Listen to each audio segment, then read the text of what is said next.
Hello everybody, welcome to Magnet Brains Hindi medium channel. और मैं हूं अनीशा, आपकी अपनी इंग्लिश एजुकेटर।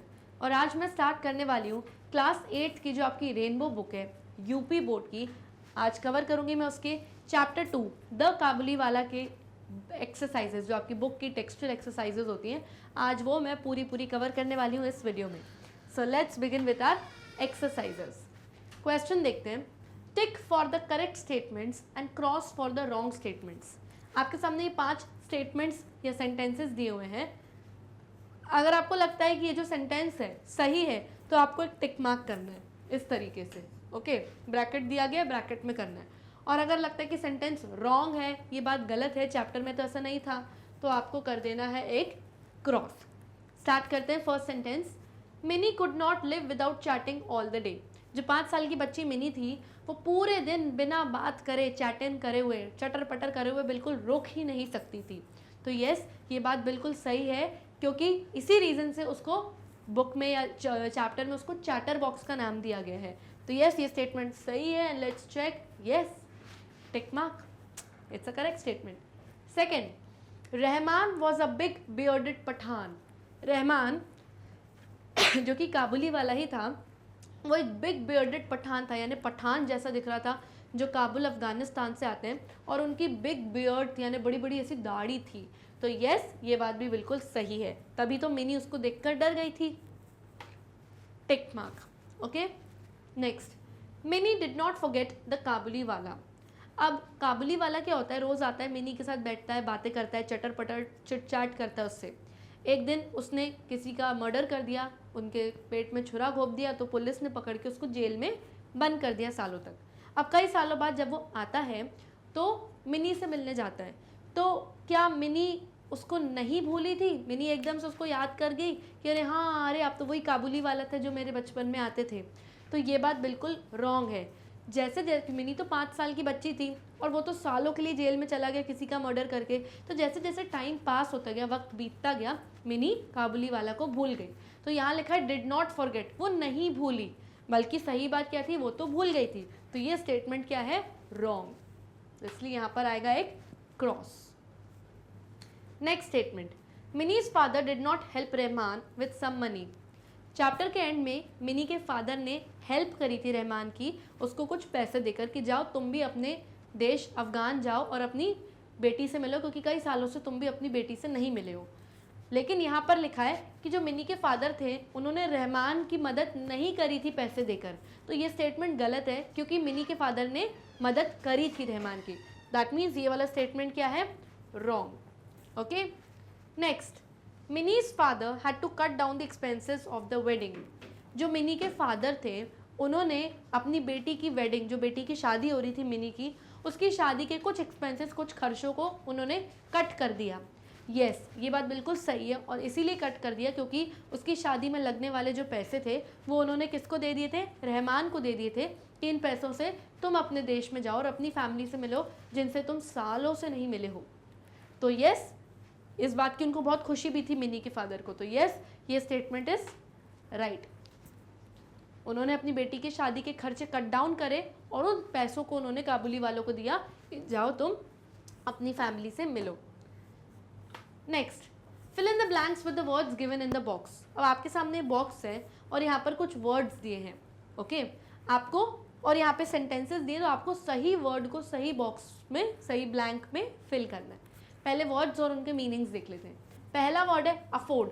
अफोर्ड यानी कोई चीज़ खर्च करना, कि आप अफोर्ड कर सकते हो, आप ये पैसा खर्च कर सकते हो क्या, या आप अफोर्ड नहीं कर सकते हो, इतना ज़्यादा पैसा खर्च नहीं कर सकते। सडनली यानी अचानक से। सैक्स यानी बोरी। स्टैब्ड यानी किसी के पेट में छुरा घोंपना। एंड ओड यानी जब आपके पास किसी की उधारी है, कोई आपको पैसा ओ कर रहा है, यानी सामने वाला जो है आपको पैसे देने के लायबल है, उसको आपको पैसा देना है क्योंकि उसने कर्जा लिया है आपसे, उधारी ली है पैसे की। ओके, अब सेंटेंस देखते हैं। सही सेंटेंस में सही वर्ड को हमें पुट करना है। First, we keep grains in dash. हम लोग ग्रेन्स यानी जो अनाज के दाने होते हैं वो किस में रखते हैं, हम किस में रखते हैं, सैक्स में, यानी बोरियों में रखते हैं घर में। यस, तो यस, यहाँ पे आपका आएगा सैक्स।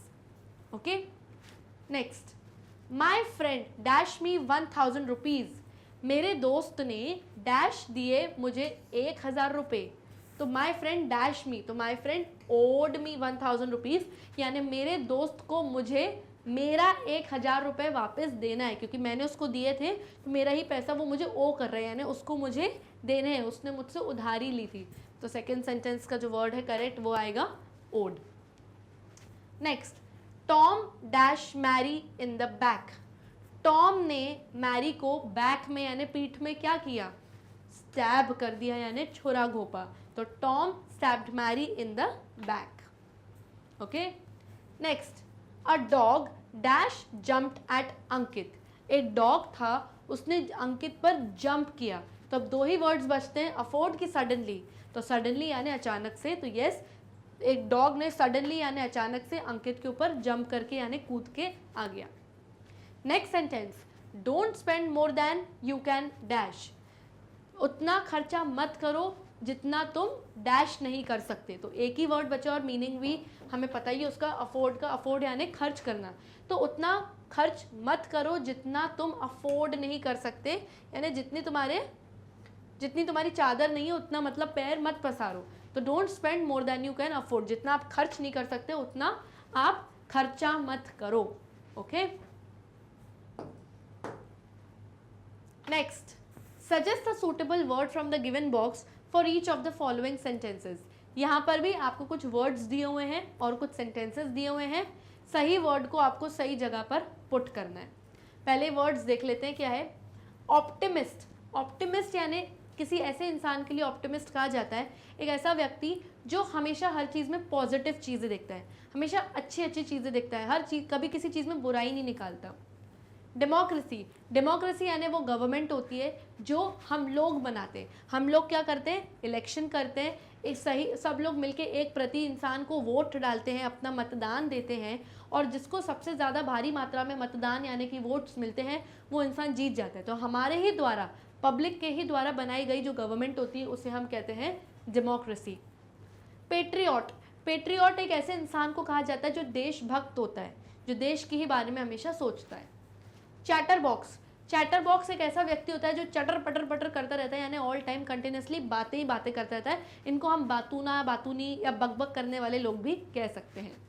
लिटरेट। लिटरेट यानी एक ऐसा व्यक्ति जो पढ़ा लिखा है, इसका उल्टा होता है इलिटरेट यानी अनपढ़ व्यक्ति। ओके, अब एक आपको एग्जाम्पल भी दिया हुआ है, अ person who can read and right. एक ऐसा व्यक्ति जो पढ़ भी सकता है और लिख भी सकता है, तो वो क्या होगा, वो होगा लिटरेट। तो यहाँ पर हम क्या लिख देंगे, वर्ड लिटरेट, यानी एक पढ़ा लिखा व्यक्ति, वो पढ़ भी सकता है और लिख भी सकता है। अब उसके आगे के सेंटेंसेस हमें चूज करने हैं इनके words. Okay, A, a person who talks too much. एक ऐसा व्यक्ति जो बहुत ज़्यादा बोलता है, बातें करता है नॉन स्टॉप, जो हमेशा बहुत ज़्यादा बोलता है, वो कौन होता है, चैटर बॉक्स। जैसे कि चैप्टर में कौन थी, Mini. Let's check the answer, yes, chatterbox. Next, a person who loves his country. एक ऐसा इंसान जो अपने देश से बहुत प्यार करता है। जो देश से प्यार करता है वो देशभक्त होता है, और देशभक्त कौन होता है, पेट्रियट। तो yes, patriot is the right answer. Next, a government by the people. एक ऐसी गवर्नमेंट बनाई गई है लोगों द्वारा, क्योंकि लोगों ने ही वोट दिए हैं, तो अब जाके वो नेता खड़ा हुआ है गवर्नमेंट बनाने के लिए। तो yes, a government by the people जो होती है वो होती है democracy. Yes, democracy is the right answer. Last, a person who looks at the bright side of thing. एक ऐसा व्यक्ति जो किसी भी चीज़ का हमेशा ब्राइट साइड, हमेशा अच्छी चीज़ें ही देखता है, उस चीज़ की बुरी चीज़ें, नेगेटिव चीज़ों को नहीं देखता, हमेशा ब्राइट साइड, हमेशा पॉजिटिव चीज़ों को ही देखता है। एक ही वर्ड बचा है और जो फिट भी हो रहा है यहाँ पर वो क्या है, ऑप्टिमिस्ट। ऐसे व्यक्ति को हम कहते हैं ऑप्टिमिस्ट, हमेशा पॉजिटिव इंसान होता है। नेक्स्ट, वर्ड पावर स्टार्ट करते हैं। वर्ड पावर के अंदर रीड एंड अंडरस्टैंड। अब आपको यहाँ पर एक ग्रामर का टॉपिक दिया हुआ है, कंजंक्शंस के ऊपर दिया हुआ है आपको ये टॉपिक, और आपको ये पढ़ना है। इसके बाद इसको पढ़ के इसके बेसिस पे एक एक्सरसाइज है, उसे हम सॉल्व करेंगे। Conjunctions are words used to join two words और सेंटेंसेस टुगेदर। कंजंक्शंस क्या होते हैं, जो दो शब्दों को या दो सेंटेंसेस को जो शब्द ज्वाइन करते हैं, तो जो बीच का जो वर्ड होता है उसे हम कंजंक्शन कहते हैं। क्या कहते हैं, conjunction. Some of the common conjunctions are. Conjunctions के कुछ एग्जाम्पल्स दिए हुए हैं, जैसे एंड, ये एक कंजंक्शन है।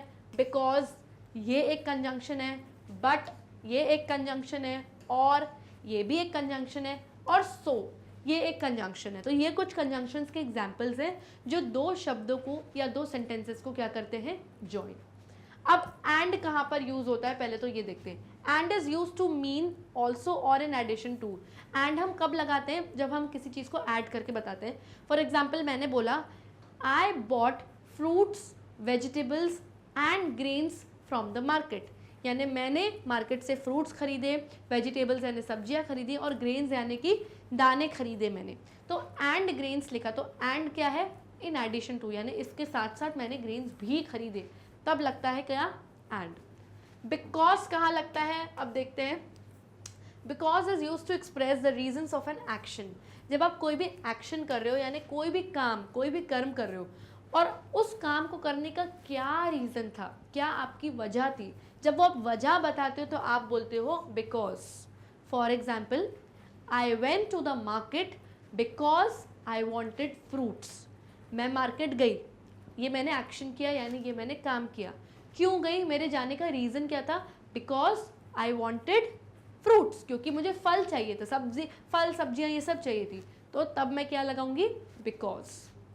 नेक्स्ट आता है बट। अब बट कहाँ लगता है, but is use to suggest and contrast. But कब लगाते हो, जब आपको कोई चीज़ का सजेशन देना है, या जब आप कोई चीज़ कंट्रास्ट में, ऑपोजिट में कोई चीज़ बोल रहे हो तब। फॉर एग्जाम्पल, अगर मैंने बोला I can go to the market but I can also go to the supermarket. मैं मार्केट तो जा सकती हूँ, लेकिन मैं सुपर मार्केट भी जा सकती हूँ, क्योंकि सुपर मार्केट में मुझे एक ही जगह पे सब कुछ मिल जाएगा। तो ये होता है। नेक्स्ट आता है और भी आपका एक कंजंक्शन है। और कहाँ यूज़ होता है, it is use to suggest that only one possibility can be realised. जब दो चीज़ों के बीच में चॉइस होती है और आपको कोई एक चीज़ को ही चूज़ करना पड़ता है, यानी कि चुनना पड़ता है, तब आप यूज़ करते हो और। जैसे मैंने बोला मेरे घर कोई मेहमान आया, तो मैंने कहा would you like to have tea और कॉफ़ी, आपको क्या पीना पसंद है, चाय पियेंगे या कॉफ़ी पियेंगे। तो चाय या कॉफ़ी में से आपको एक चीज़ चूज़ करनी है, तो क्या लगाएंगे हम, और। फिर आता है सो भी आपका क्या है, एक कंजंक्शन। तो ये कब लगता है, so is use to show the reasons for something. जब आप किसी चीज़ का कोई रीज़न देते हो तब आप सो लगाते हो। ओके, बिकॉज भी तभी भी लगता है, बिकॉज भी लग सकता है तब। ओके, एक्सरसाइज करें। Choose the correct conjunction from the brackets and fill in the blanks. आपको सेंटेंस दिया है और सेंटेंस में एक ब्लैंक दिया है, आपको ये ब्लैंक जो है यहाँ पर फिल करना है। और ब्रैकेट में आपको 1 2 3 वर्ड्स दिए जाएंगे, ये तीनों ही कंजंक्शंस होंगे, लेकिन जो सही कंजंक्शन है वो आपको इस ब्लैंक में फिल करना है। सेंटेंस रीड करते हैं। You had a long day, तुम्हारा दिन बहुत बड़ा था, तुमने बहुत काम किया।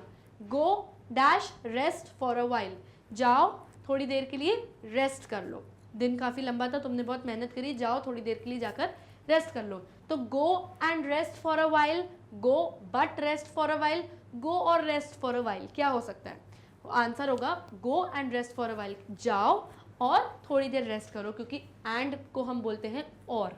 तो यहाँ पर जो सही कंजंक्शन है वो क्या होगा, and. Next, we could not buy the medicine dash all the shops were closed. हम लोग दवाइयाँ नहीं खरीद पाए क्योंकि सारी दुकानें बंद थी।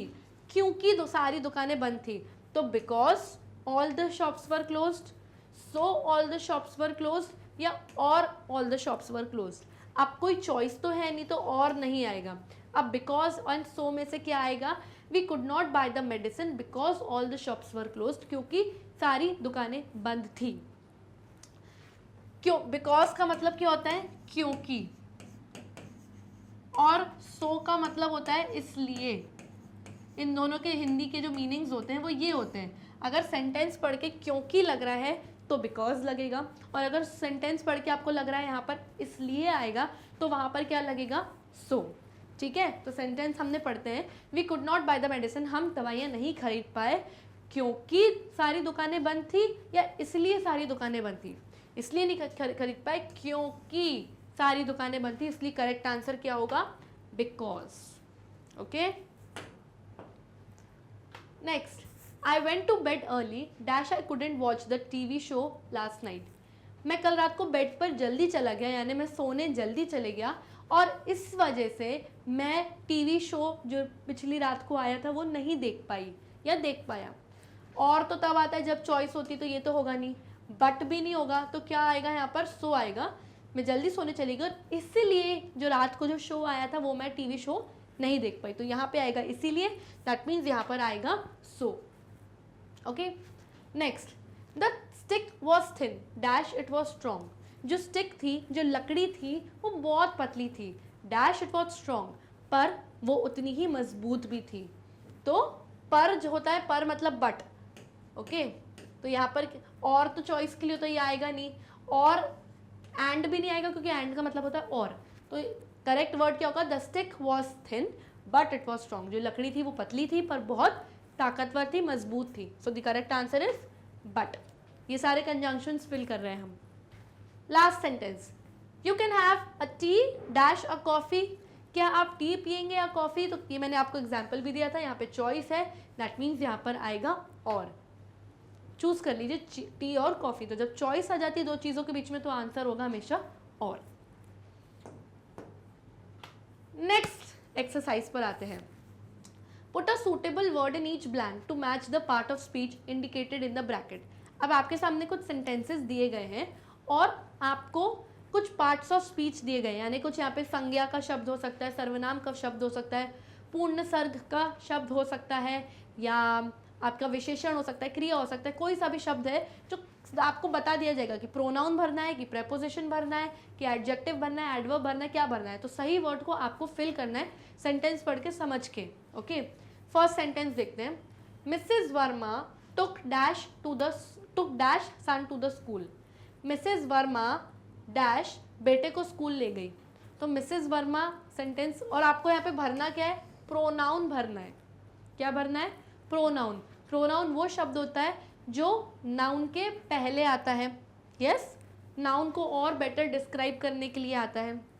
यस, तो इसको हम कैसे देख सकते हैं, Mrs Verma took dash son to the, इसको हम सर्वनाम भी कहते हैं। जिन लोगों को अगर नहीं पता तो प्रोनाउन मतलब सर्वनाम भी होता है। तो मिसेज वर्मा अपने बेटे को स्कूल ले गई, तो अपने को मतलब Mrs Verma took her son to the school. Let's check. Yes, Mrs Verma took her son to the school, क्योंकि सन क्या है, एक नाउन है, कॉमन नाउन है, और उसके पहले क्या लग जाता है, प्रोनाउन। नाउन के पहले हमेशा लगता है pronoun. Next, the child has a flower dash his hand. बच्चे के हाथ में फ्लावर है। The child has a flower dash his hand, और यहाँ पे आपको भरना है प्रेपोजिशन। अब प्रेपोजिशन वो होता है जो नाउन और प्रोनाउन के भी पहले लगता है, वो और बेटर बताता है पोजीशन, प्लेस या टाइम नाउन की या प्रोनाउन की। तो बच्चे के हाथ में फ्लावर है तो इन हिज हैंड आएगा। The child has a flower in his hand. In आपका एक प्रेपोजिशन है। Next, the dash soldier fought for his country. एक डैश सोल्जर ने, यानी एक डैश आर्मी के बंदे ने अपनी देश के लिए लड़ा। अब आपको यहाँ जो वर्ड फिल करना है वो है एडजेक्टिव। एडजेक्टिव को हिंदी में हम कहते हैं विशेषण। जब किसी संज्ञा के बारे में उसकी विशेषता बताई जाती है तो उस शब्द को हम कहते हैं विशेषण। यानी नाउन के बारे में जब क्वालिटी बताई जाती है कि नाउन कैसा है, उस वर्ड को हम कहते हैं एडजेक्टिव। अब नाउन क्या है हमारा, सोल्जर। यस, सोल्जर हमारा नाउन है, तो उसके पहले आएगी कैसी क्वालिटी, कि सोल्जर कैसा था। तो हम लिख सकते हैं ब्रेव, एक बहादुर सोल्जर ने अपनी कंट्री के लिए ब्रेवली यानी कि बहुत ही बहादुरी से लड़ा। Yes, the brave soldier fought for his country, और ये एक एडजेक्टिव है यानी विशेषण है। Next, he always did his work very dash. वो लड़के ने हमेशा अपना काम डैश तरीके से किया। अब आपको फिल करना है यहाँ पे एडवर्ब। एडवर्ब यानी क्रिया विशेषण। ओके, एडवर्ब वो होता है जो वर्ब के बारे में और ज़्यादा इन्फॉर्मेशन देता है कि या वर्ब को मॉडिफाई करता है, क्रिया के बारे में मॉडिफाई करता है, वो होता है एडवर्ब। एडवर्ब में तीन चीज़ें होती हैं, हाउ, व्हेन और वेयर। यानी कैसे, कब और कहाँ। चीज़ को कैसे किया गया, कब कब किया गया और कहाँ किया गया, वो हमें बताते हैं। तो लड़के ने अपना काम कैसे किया, बहुत सिंसियरली किया, यानी बहुत ईमानदारी से, बहुत अच्छे से किया, सिंसियरली किया। तो यहाँ पे व्हेन कब किया, इसका आंसर तो नहीं हुआ, तो ये नहीं हो सकता। वेयर कहाँ किया उसने काम, ये भी नहीं बताया गया, तो ये भी नहीं हो सकता। हाउ, लड़के ने काम कैसा किया, लड़के ने काम हाउ किया, मतलब बहुत सिंसियरली किया, यानी बहुत ईमानदारी से किया। और इन सारे वर्ड्स के लास्ट में यूजुअली ly आता है, इसलिए सिंसियरली, हैप्पीली, वरिडली। ओके, तो ये आपका एडवर्ब है, दैट मीन्स आपका क्रिया विशेषण है। Okay, and with this we come to the end of this session. I hope आपको सारी टेक्सचुअल एक्सरसाइजेज अच्छे से समझ में आ गई होंगी। And please do not forget to like, subscribe and share our YouTube channel. तब तक के लिए bye bye and take care.